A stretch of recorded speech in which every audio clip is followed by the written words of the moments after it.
Hi friends, Factories Act. If you look at the chapter 5 of Factories Act, you will see many of the provisions which are there to help the workers. To be very specific, if those facilities are not given to the workers, action may be taken against the defaulting owner of the factory. It is obligatory on them. They cannot say that I don't want to implement these facilities which are given to the workers under the Factories Act. They have to implement that. Let us have a look at the provisions which are there in chapter 5 of Factories Act. Let us begin with the section 42. Section 42 talks about washing facilities. In every factory, there has to be washing facility which has to be given to the workers. Sometimes the clothes may become dirty. So in that case, the workers have to wash their clothes. So they cannot go outside, or they cannot go to their home to wash the clothes, or they cannot wear dirty clothes. So the washing facility has to be given to the workers. Section 43 talks about drying of clothes and storing of clothes. Sometimes the clothes are wet. They have to be dried. So the worker cannot go in the sunlight to dry the clothes.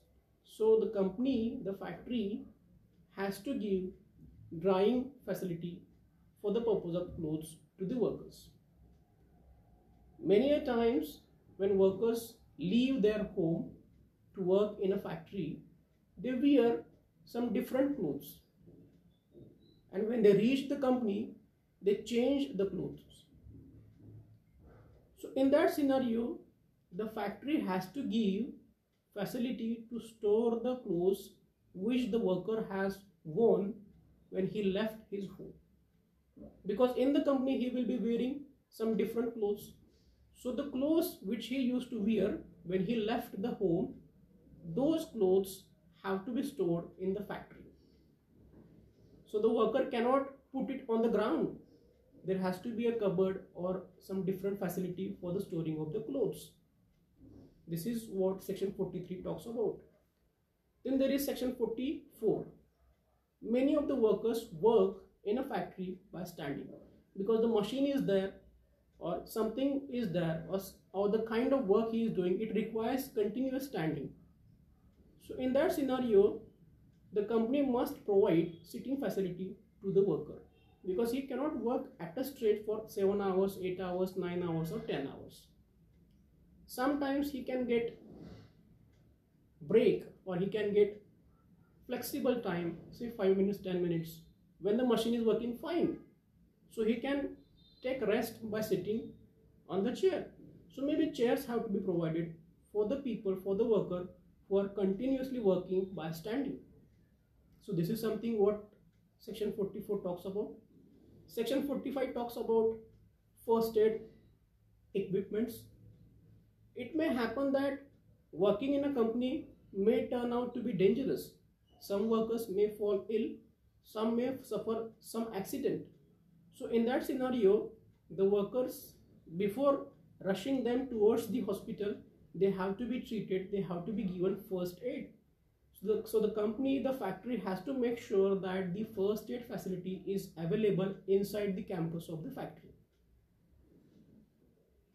If you look at the subsection 4 of section 45, you will see that if there are 500 or more employees, workers working in a company, then even the ambulance facility should be there.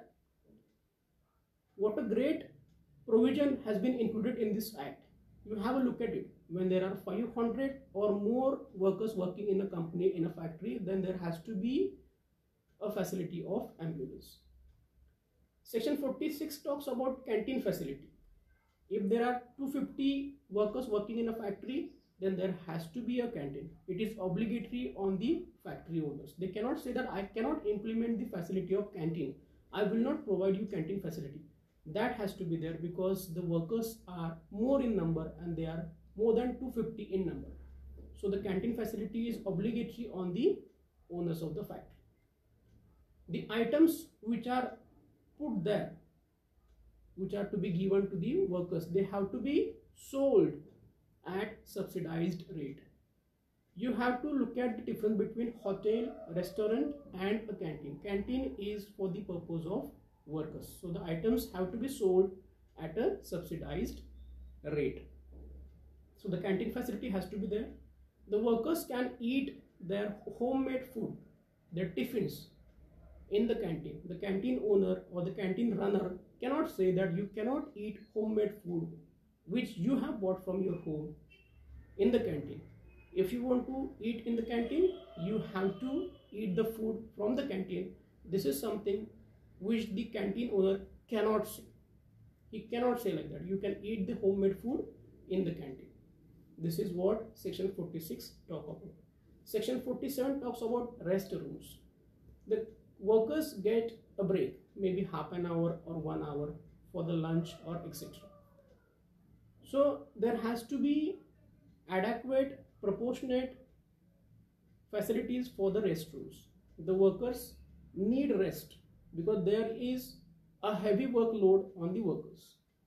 They are doing tremendous amount of work, because of which the factory is getting enriched. The factory is getting profited. So the facility of restrooms have to be provided to the workers. I am not saying that every single worker shall get a single room. So if there are 500 workers, then there should be 500 restrooms. I am not saying like that. There might be a common restroom where the workers can take rest. This is what section 47 talks about. Section 48 talks about having creche, that is the facility for the women who are having kids below 6 years of age.